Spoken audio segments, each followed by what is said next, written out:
উনি হচ্ছেন বিদেশি, মানে আমেরিকান। বিদেশি তো আমরাই তো অন্য দেশ থেকে এসে এখানে আছি। রাতে রাতে গুড মর্নিং বন্ধুরা। তো অনেক দিন থেকে চেষ্টা করছি, অবশেষে আজ সকালে আমরা এই কলা গাছটাকে কেটে নামাবো, কলা গাছটাকে নামাবো। আর এই যে ছোট গাছগুলো কেটে দিয়েছি, সাইড থেকে পরিষ্কার করে দিয়েছি। আমার বাবা আমাকে হেল্প করছে এখানে। তো এই যে কলার কাজটাকে নামাবো আজকে। তো বন্ধুরা এই যে কলা গাছ কাটা হয়ে গেছে, এবার এনাকে সারাতে হবে থোর বের করার জন্যে। আর এই ছোটো কলা গাছগুলো, ছোটো যে সাইডের চারাগুলো হচ্ছিলো, ওগুলো এখানে নিয়ে এসেছি এক জায়গায়। আর আমাদের সোনা বাবা এবার কলার কাঁদি নিয়ে এসো বাবা, নিয়ে এসো।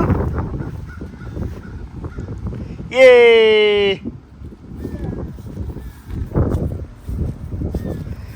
তাহলে এখন ওখানে নিয়ে যাও। আমার সোনা বাবা একদিন খুব হেল্প করছে আমাকে। একটুখানি ধরো, এদিকে দেখো দেখো কত বড় হয়েছে। দেখো বন্ধুরা, দেখুন কতগুলো ছড়া হয়েছে। একটা, দুটো, তিনটে, চারটে, পাঁচটা ছড়া হয়েছে। থ্যাংক ইউ বাবা। ওখানটা রেখে দাও, ওই ছায়াতে রেখে দাও। নিচে হ্যাঁ নিচে, থ্যাংক ইউ। আর অনেকদিন দেরি হয়ে গেছে, একটু পেকে যাচ্ছে মনে হয়। হ্যাঁ একটু পোক্ত হয়ে গেছে কি। চল তাহলে তুমি ভেন্ডিগুলো তুলে নাও।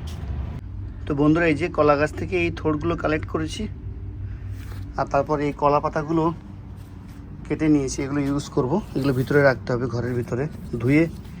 তাহলে এগুলো যখন আমরা গরম ভাত খাবো কিংবা কিছু ঠান্ডা কিছু না, তখন এর উপর দিয়েই ইউজ করব, তাহলে ভালো হবে আর কি। আর একটা পেয়ারা তুলেছি, আর এই অল্প কটা ভেন্ডি তুলেছি। কাজ আরও অনেক আছে, কিন্তু আজকে আর করবো না, আজকে রাত্রে কাজ আছে আবার। রাধে রাধে বন্ধুরা, আজ হচ্ছে একাদশী। তো একাদশী রান্না বান্না শুরু করব। এদিকে পুজোও দেওয়া হয়ে গেছে, সোনা পুজো দিয়েছে। এখন তো সোনার স্কুল ছুটি আছে, তো এখন সোনাই পুজো দিচ্ছে। তারপরে ও যখন স্কুলে চলে যাবে কয়দিন পর, আর মনে হয় 2 সপ্তাহ মতন ওর মানে ছুটি। 2 সপ্তাহ সোনা, আর 2 সপ্তাহ ছুটি আছে, তারপরে আবার স্কুল শুরু হবে। তো এই 2 সপ্তাহ ওই পুজো দেবে, কারণ ওর একটাই দায়িত্ব, বাড়ি এখন স্কুল ছুটি হওয়ার পর পুজো দেওয়া। আর আমি রান্নাবান্না করব একাদশীর জন্যে। এবার কালকে সোনার বাবা বলেছিল যে আজ একাদশী, রাত্রিবেলা যে বাদাম ভিজিয়ে রাখবো বা সাবুটা ভিজিয়ে রাখবো, সেটাই আমার মাথা থেকেই চলে গেছে। আমি ভাবছি আজ আমি কালকে বার করে রেখে দিয়েছি, হচ্ছে উচ্ছে চাল কুমড়ো রান্না করবো বলে এগুলো বার করে রেখে দিয়েছি। যাই হোক, সকালবেলা ঘুম থেকে ওঠার পর বাদামটা এই কিছুক্ষণ, 0.5 ঘন্টাও মনে হয়নি যে বাদামটা ভিজিয়ে রেখে দিয়েছি।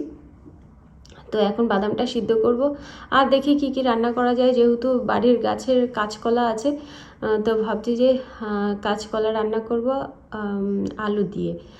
আর দেখি নাহলে কাঁচকলা আলু সাবুত দিয়ে খিচুড়িও করতে পারি, দেখি কি করি। তো বন্ধুরা চলুন, নতুন একটা দিন, নতুন একটা ব্লগ আপনারা দেখতে থাকুন, আশা করি আপনাদের ভালো লাগবে। তো বন্ধুরা এখানে আমি বাদামটা ধুয়ে নিয়েছি, এর মধ্যে লবণ দিয়ে দিয়েছি। এবার বাদামটা সিদ্ধ করতে দেবো। এখানে আমাদের বাড়ির গাছের কলা আর আলু বানিয়ে দিয়েছি। আলুটা কিন্তু আমাদের বাড়ি না, আলুটা হচ্ছে কেনা আলু। আর আজ আমি ঘি দিয়েই রান্না করব। এই ঘিটা আমি বাড়িতেই তৈরি করেছি। তো একাদশীর দিন চেষ্টা করি ঘি দিয়ে রান্না করার। বন্ধুরা আজ ভগবানকে একাদশীতে ভোগ নিবেদন করেছি। এখানে আছে ফল, বাদাম সিদ্ধ, সাবুর খিচুড়ি আর মিষ্টি আলু ভাজা। তো এটাই এখন আমরা প্রসাদ পাবো।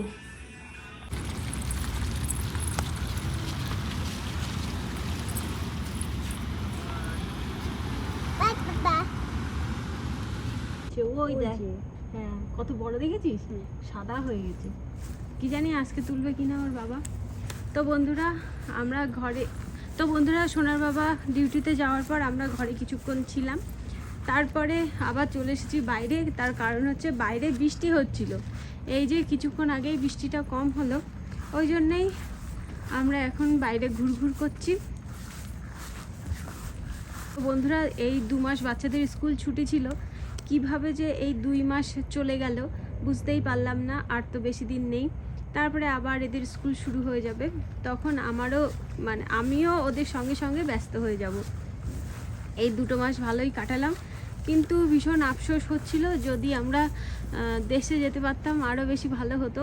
কিন্তু দুর্ভাগ্যবশত আমরা এবছর দেশে যেতে পারলাম না। যাই হোক, আবার আমরা অপেক্ষা করে থাকবো। প্রত্যেক বছর অপেক্ষা করি যে সামনের বছর দেশে যাব, সামনের বছর দেশে যাব, কিন্তু যখন দেশে যাওয়ার সময় হয় তখন বিভিন্ন কারণে দেশে যাওয়া হয় না।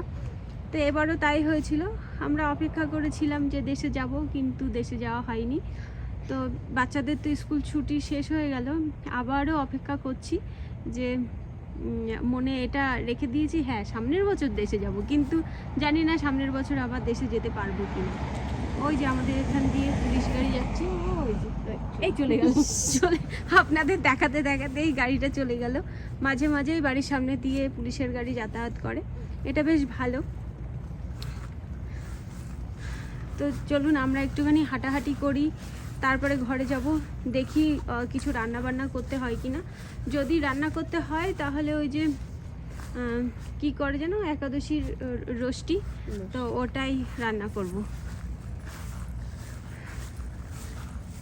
মনে হচ্ছে যদি আমাদের দেশে যেরকম বিকালবেলা সবাই মিলে গল্প টল্প মানে সবাই মিলে বাইরে বের হয়, বাইরে বেরিয়ে গল্প টল্প করে, ওরকম ওরকম মানে জায়গা আমার ভীষণ ভালো লাগে। কিন্তু আমি এসেছি অন্য জায়গায়। আর ওই দেখুন চাঁদ উঠেছে, ওই যে চাঁদ উঠেছে, হ্যাঁ দেখতে পাচ্ছে। তো বন্ধুরা আমি চলে এসেছি রান্নাঘরে, আর এখানে দুটো আলু নিয়ে নিয়েছি, তো দুটো রোস্টি বানাবো, সেটাই ভগবানকে রাত্রিবেলা ভোগ নিবেদন করব। তো চলুন রোস্টিটা বানিয়ে নিই। আর এরকমভাবে আলু ঘষতে ঘষতে আমার তো ব্যথা করে। আর ওইদিকে আমার ছেলে আমাকে সাহায্য করছে মোচা বানানোর জন্যে।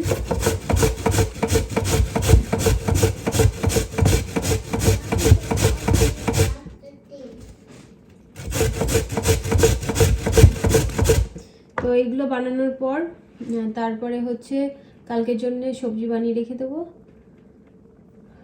আর কালকে কি রান্না করব বুঝতে পারছি না।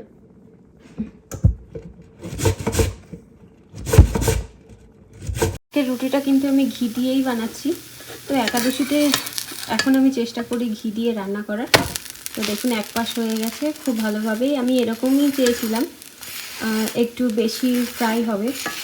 তো আমি কিন্তু নামমাত্র ঘি দিয়েছি, মানে নামমাত্র ঘি দিয়েছি, তো যেটুকু দিয়েছি। আর লোহার কড়াই তো আস্তে আস্তে হতে থাকে। তো আরও একটা করলে মানে এটা হয়ে গেলেই ভগবানকে ভোগ নিবেদন করব। তো এটা হয়ে গেছে, তো এটা এখন সোনা ভগবানকে ভোগ নিবেদন করবে। তো বন্ধুরা একাদশীতে রাত্রিবেলা কি রান্না করলাম সেটা তো আপনারা দেখলেন, সেটাই আমরা প্রসাদ পেয়েছি। আর কালকের জন্য আজ সবজি বানিয়ে রেখে দিয়েছি, তার কারণ কালকে আমাদের বাড়িতে গেস্ট আসবে, সকাল সকাল গেস্ট আসবে। সোনার বাবা বললো যে 10টার মধ্যেই উনি চলে আসবে, আবার আমার বাচ্চাদেরকে নিয়ে পড়াতে যেতে হবে। তো যদি উনি 10টার মধ্যে না আসে তাহলে হয়তো ওনার সঙ্গে আমার দেখা হবে না। তার কারণ হচ্ছে কালকে আবার বাচ্চাদের পড়া আছে, তো ওদেরকে আবার সেখানে নিয়ে যেতে হবে। তো ওই জন্যই আজ রাত্রিবেলা সবজি বানিয়ে রেখে দিয়েছি। আর এমনি কালকে সকালবেলা না তাড়াহুড়োর মধ্যে সেরকম কিছুই আমি রান্না করতে পারি না অন্য দিন, ওই জন্যে আজকে আমি সবজি বানিয়ে রেখে দিয়েছি কালকের জন্যে, দুটো সবজি বানিয়ে রেখে দিয়েছি। আর মোচা যেহেতু দিনের দিন বানালে সেই অনেক টাইম লাগে, ওই জন্য মোচাটা আজ বানিয়ে রেখে দিয়েছি। সোনা মানে আমার ছেলে হচ্ছে মোচার ভিতরে শক্ত অংশটা ছাড়িয়ে দিয়েছে, আর আমি মোচাটা কুচিয়ে নিয়েছি। আর বরবটি বানিয়েছি, আর সেরকম কিছু বানাইনি। আর চিন্তা করছি যে কি রান্না করব, কারণ নিরামিষ সবজি তো ওই জন্যেই চিন্তা করতে হয় যে কি রান্না করব না করব। আর যিনি আসবেন উনি নিরামিষই প্রসাদ পান, তো তবুও আমরা তো এই কয়দিন বেশ অনেক দিন হয়ে গেল বাড়ি যা সবজি হচ্ছে সেগুলোই আমরা খাওয়া দাওয়া করছি। এবার উনি তো হঠাৎ করেই আসছেন, এবার আমাদের মানে বাজার করা সেরকম হয়নি, বাড়িতে যা আছে সেইগুলোই ভাবছি রান্না করব। তো দেখি কালকে আর কি রান্না করা যায়, আমি শুধু ভাবছি যে কি রান্না করব। চাল কুমড়ো আছে, বরবটি আছে, তারপরে বাড়ির মোচা ছিল, সেই মোচাটা বানালাম, ভেন্ডি আছে, কিন্তু সব তো ভাজা ভাজাই হয়ে গেল। সবজি আর কি রান্না করব সেটাই আমার মাথায় আসছে না। তোফু আছে, তোফু রান্না করতে পারি, আর ডাল, সবজির মধ্যে ডালটাই রান্না করব। আর ভাজাভুজিতে এটা ওটা অনেক করা যায়, একটা শাক করব। তো আমার অনেক সকালবেলা উঠেই এই রান্নাগুলো করে নিতে হবে, না হলে আমি 9টার মধ্যে আমি রান্না কমপ্লিট করতে পারবো না, আর বাচ্চাদেরকে নিয়ে আমি পড়াতেও যেতে পারবো না। ওই জন্য কালকে আমার খুব সকাল সকাল ঘুম থেকে উঠতে হবে। আর আপনাদের ব্যাক ক্যামেরা করে দেখাচ্ছি যে মোচা আর বরবটি বানিয়েছি। এই যে আমাদের গাছের মোচা, তো মোচাটা বানিয়ে নিয়েছি, আর এখানে বরবটি বানিয়ে নিয়েছি। তো বরবটিগুলো বেশি বড় বড় করলাম না, এরকম ছোট ছোটই করলাম যাতে তাড়াতাড়ি আমার রান্নাটা হয়ে যায়। আর এখানে কিন্তু অনেকটাই বরবটি, ঠিক আছে। আমাদের তো এখানে যা বরবটি আছে দুবেলা হয়ে যাবে, আর এর মধ্যে তো আবার আলুও দেব, ওই জন্যে মানে এর থেকে আর বেশি বানালাম না। আর এখানে পুরো একটা গোটা মোচা, তো জানি না উনি কখনো, যেহেতু বিদেশি, তো উনি কখনো মোচা খেয়েছেন কিনা জানি না, ওই জন্য মোচাটাই ভাবছি রান্না করব। কাল যিনি আসবেন আমাদের বাড়িতে উনি হচ্ছেন বিদেশি, মানে আমেরিকান। বিদেশি তো আমরাই তো অন্য দেশ থেকে এসে এখানে আছি, তো উনি হচ্ছেন এদেশীয়। তো জানি না উনি ইচ্ছা আছে কচু শাক রান্না করব, জানি না কখনো উনি কচু শাক খেয়েছেন কিনা। উনিও নিরামিষ, মানে ভগবানের ভোগের প্রসাদ উনি গ্রহণ করেন, কিন্তু জানি না উনি মোচা কখনো খেয়েছেন কিনা, কচু শাক খেয়েছেন কিনা। তো ওই জন্যে ওনাদের খাবার আলাদা। ওনারা যতই নিরামিষ খান না কেন, ওনারা তো ওই আমাদের মতন 3 বেলা রাইস খান না, ওনারা হয়তো ওই রুটি, এদেশীয় মানুষরা আমাদের মতো অত ভাত টাত খায় না, ওই রুটি, স্যালাড, এইসব ফল টল এইসব খেয়েই থাকেন। তো কালকে আবার দ্বাদশী, তো দ্বাদশীর দিন বাড়িতে গেস্ট আসছে, সেটা খুব ভালো। কিন্তু আমি আমার মতন করে রান্না করব, মানে আমরা বাড়িতে যেরকম রান্না করছি, কচু শাক, মোচা, ডাল, এইসবই রান্না করব, কারণ আমি বিদেশি রান্না আমি জানি না। আর রুটি টুটি দুপুরবেলা আসবেন, রুটি টুটি দিতেও বা কেমন লাগে, তাই না। রাত্রিবেলা হলে না হয় সেই লুচি তৈরি করে দিতে পারি, আর ওনারও ভালো লাগবে। আমরা যেরকম বাড়িতে রান্না বান্না করি ওরকম যদি প্রসাদ ওনাকে রান্না করে দিই, আশা করছি ওনারও ভালো লাগবে, আর উনি খুব ভালো মানুষ। তো বন্ধুরা চলুন তাহলে আজকের মতো ভিডিওটা এই পর্যন্তই, দেখা হবে নতুন ভিডিওতে। আপনারা সবাই সুস্থ থাকবেন, ভালো থাকবেন। আর দেশে তো রথ হয়ে গেল কালকে, আমাদের এখানে উল্টো রথ হয়নি, ওই জন্য উল্টো রথে আমরা যেতে পারিনি। তো খুব ভালো লাগছে যে দেশে উল্টো রথ হয়েছে, আর আমরা ফোনে, মানে আমরা ফোনে বিদেশে বসে বসেও আমরা ফোনে উল্টো রথ দেখতে পাচ্ছি।